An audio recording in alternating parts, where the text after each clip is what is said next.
estos días estoy viviéndolo con muchísima ilusión,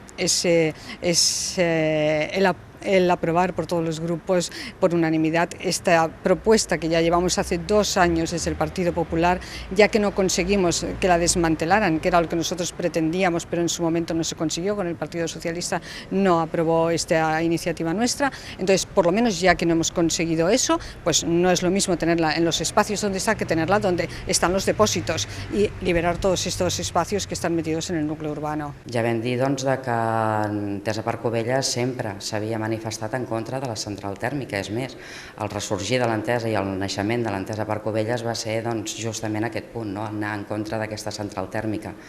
Ja llavors ens la van imposar i bé, si ara finalment acaben també en temps de democràcia però imposant-la, doncs haurem de buscar la solució que sigui més adient per tots. El que primer defensaríem o el que intentaríem seria el seu desmantellament, però si això no és possible, doncs la posició que tenim com a Convergència i Unió és de poder-la traslladar, cosa que ja s'han tingut converses mentre estàvem al govern aquesta anterior legislatura amb la gent de la central tèrmica, es van tenir converses per poder fer el seu trasllat de la zona on estan a la zona on hi ha els dipòsits i canviar-la, evidentment, per una central de cicle combinat. El posicionament sempre ha sigut clar, és a dir, hem de lluitar per aconseguir, com s'ha fet des de l'Ajuntament, per lluitar per aconseguir el seu trasllat i perquè passi a ser una central de cicle combinat, que és el que volem des d'Esquerra Republicana. Doncs analitzar una nova ubicació, si pogués ser, perquè alliberi la zona actual com a zona d'equipaments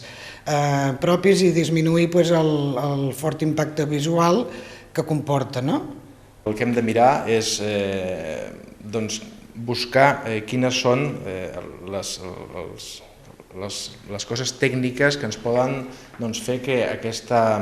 central sigui menys dolenta. Això vol dir que tindrem que estudiar si el fet de convertir-la en cicle combinat serà una proposta tècnica que realment sigui una millora o no, i ara mateix no tenim aquesta informació, però seria important tenir-la. Doncs nosaltres la tenim molt clara. Vull dir, aquesta central està totalment amortitzada i el que volem és el seu desmantellament i, si no és així, el cicle combinat que vagi allà on vam negociar, que hem estat negociant, ja portem 8 anys, negociant el seu traslladament o el seu desmantellament.